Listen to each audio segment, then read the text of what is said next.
हाय, आपके साथ मैं हूँ Surabhi Sharma. India TV YouTube channel subscribe करिए, बेल आइकन दबाएं।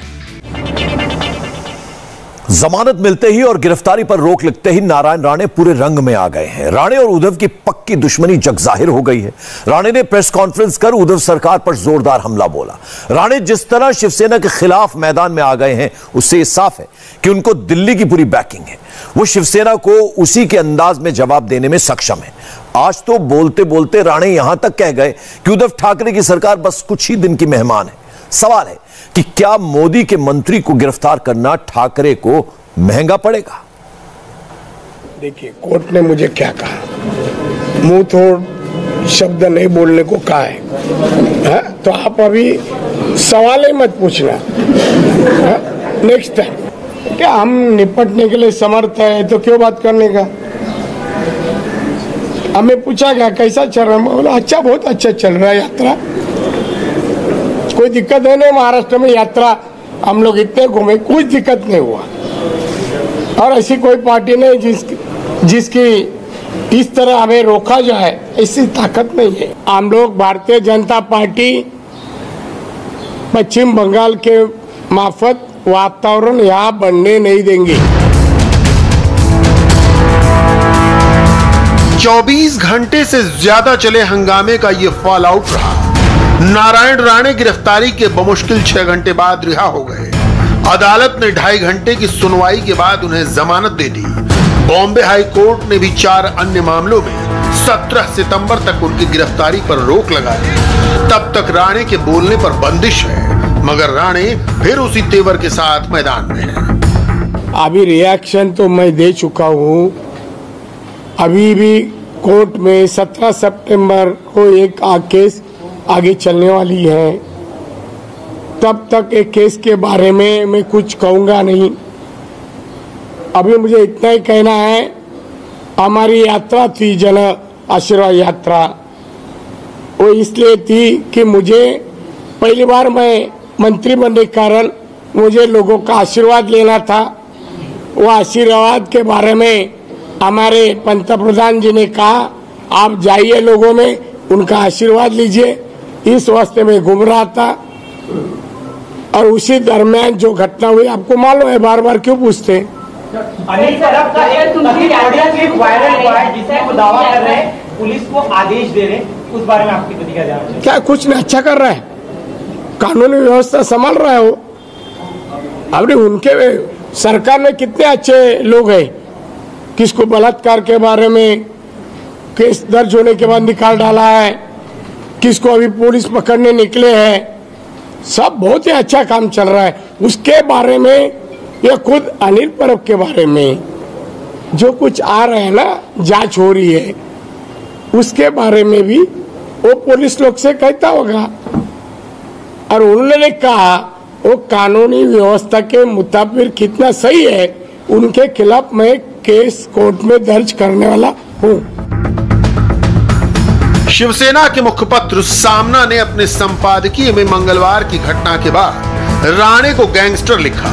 नारायण राणे सामना के संपादक संजय राउत को संपादक मानने से ही इनकार करते हैं। ये कौन अग्रलेख में लिखा है? कौन लिखा है? संजय राउत। वाह वाह, उनका आप कितने सुनते और पढ़ के खुश होते हैं। ये कोई संपादक के लायक है ही नहीं। एक तो वो खाली उद्धव ठाकरे जी खुश हुए इतना ही लिखते हैं। मैं उनको 17 तारीख के बाद जवाब दूंगा। देखिए, यही शिवसेना ने मेरे को मुख्यमंत्री किया। मैं गैंगस्टर था तो मुख्यमंत्री चलता है, फिर अभी भी वही हो गए। सब जो मंत्री है वही हो सकते हैं ना। दरअसल ये चोट पुरानी है, जख्म नया है। राणे बनाम उद्धव का जख्म फिर से उभर आया है। राणे जब शिवसेना में थे तो उन्हें राज ठाकरे खेमे का माना जाता था। राज ठाकरे, स्मिता ठाकरे, नारायण राणे का एक कैंप था, तो दूसरे कैंप में उद्धव ठाकरे, सुभाष देसाई और मनोहर जोशी होते थे। फिलहाल बीजेपी इस लड़ाई को खत्म करने के मूड में नहीं है। उसे एहसास हो गया है कि नारायण राणे की सक्रियता शिवसेना को खतरे की घंटी लग रही है। नारायण राणे सियासत की वही ठाकरी जबान बोलते हैं जिसकी इजाद बाला साहब ठाकरे ने की थी। आणि म्हणून असं होत आहे, राज्य अधोगतीकडे चाललंय, माणसंच नाही शोधून. हे फक्त पोलिसांना आदेश देऊ शकतो, ह्याला पकड, इथे पकड, ते गुहागर पास झाले, चिपळूण पास झाले, ते इथे आहेत, पाहता काय, अटक करा, असेच आदेश देतील. त्यांना वाटतं कायमस्वरूपी त्यांचं सरकार असेल. कुछ दिनों का मेहमान है. पार्टी ने अब उद्धव के करीबी परिवहन मंत्री अनिल परब के खिलाफ मोर्चा खोला है. बीजेपी नेता आशीष शेलार ने मांग की है कि अनिल परब की सीबीआई जांच होनी चाहिए. अनिल परब के खिलाफ पुलिस में शिकायत दी है. परब पर पुलिस पर दबाव बनाने का आरोप है. दबाव में राणे को बिना वारंट गिरफ्तार किया गया. इन आरोपों के पक्ष में वायरल हो रहा अनिल परब का एक वीडियो है, जिसके आधार पर शेलार यह आरोप लगा रहे हैं. हॅलो, काय करताय तुम्ही लोक?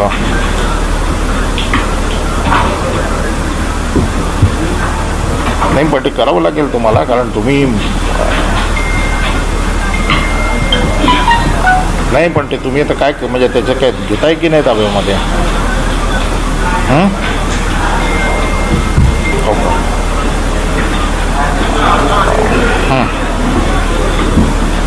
ऑर्डर कसली मागतायत ते? नाही, ऑर्डर कसली मागतायत ते ऑर्डर कसली मागतायत? अहो, कोर्टाने दोन्ही दे काय ते तुम्ही हायकोर्ट ते येणार नाही कॉन्फिडन्समध्ये. हायकोर्ट आणि सेशन्स कोर्ट दोघांनी नाकारलेलं आहे त्यांचं जामीन.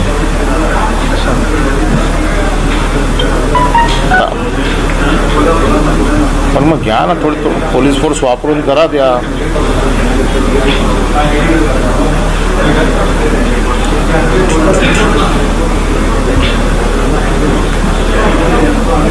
अहो, वेळ लागणार तोपर्यंत ते कोर्टबाजी चालू जाणार त्याची. ठीक है, ओके. बीजेपी का युवा मोर्चा मुख्यमंत्री उद्धव ठाकरे के खिलाफ एक नया मोर्चा खोलने की तैयारी में है. उद्धव ठाकरे को 75,000 पत्र भेजे जाएंगे, उन्हें याद दिलाने के लिए कि ये 75वां स्वतंत्रता दिवस था. उद्धव अमृत महोत्सव और हीरक जयंती में कंफ्यूज हो गए थे. आंदोलन के अगले चरण में उन्हें फूल की जगह कांटे भेजे जाएंगे. बीजेपी का कहना है कि उद्धव ने जाने अनजाने देश का अपमान किया है, इसलिए उन्हें महाराष्ट्र की जनता से माफी मांगनी चाहिए. हम मांग करते हैं कि महाराष्ट्र और देश की जनता से माननीय मुख्यमंत्री उद्धव ठाकरे जी स्वतंत्रता दिवस के उस अपमर्द और अपमान के लिए क्षमा याचना करेंगे क्या?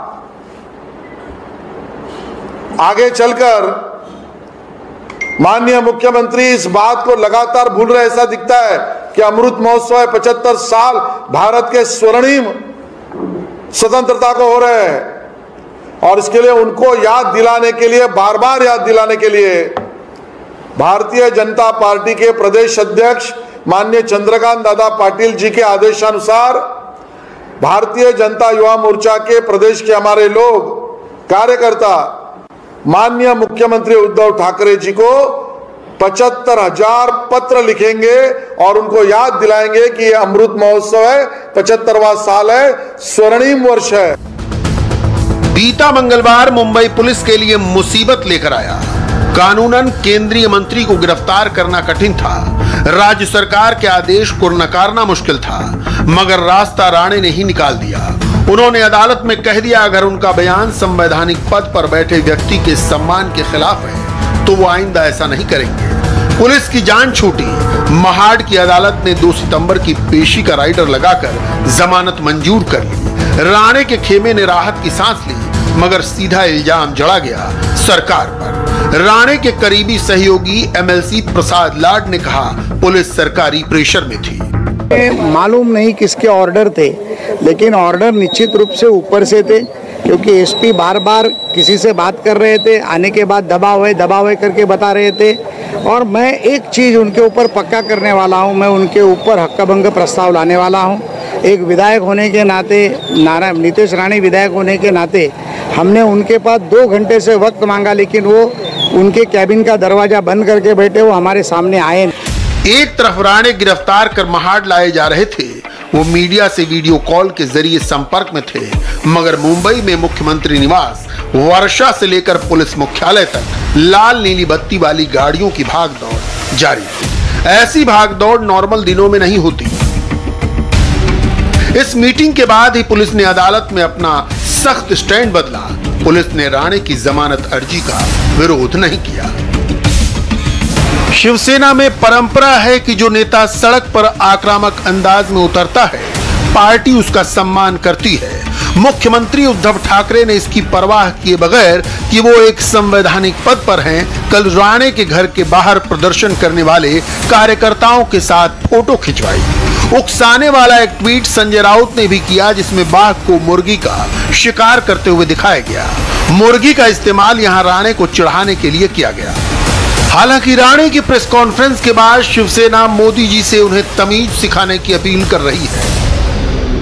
जब कोर्ट ने उनको फटकारा है, उनसे अंडरटेकिंग लिया है कि इस प्रकार की बेतुकी और भड़काऊ भाषा का इस्तेमाल वो नहीं करेंगे, फिर भी नारायण राणे अपनी हरकतों से बाज नहीं आते दिखाई दे रहे।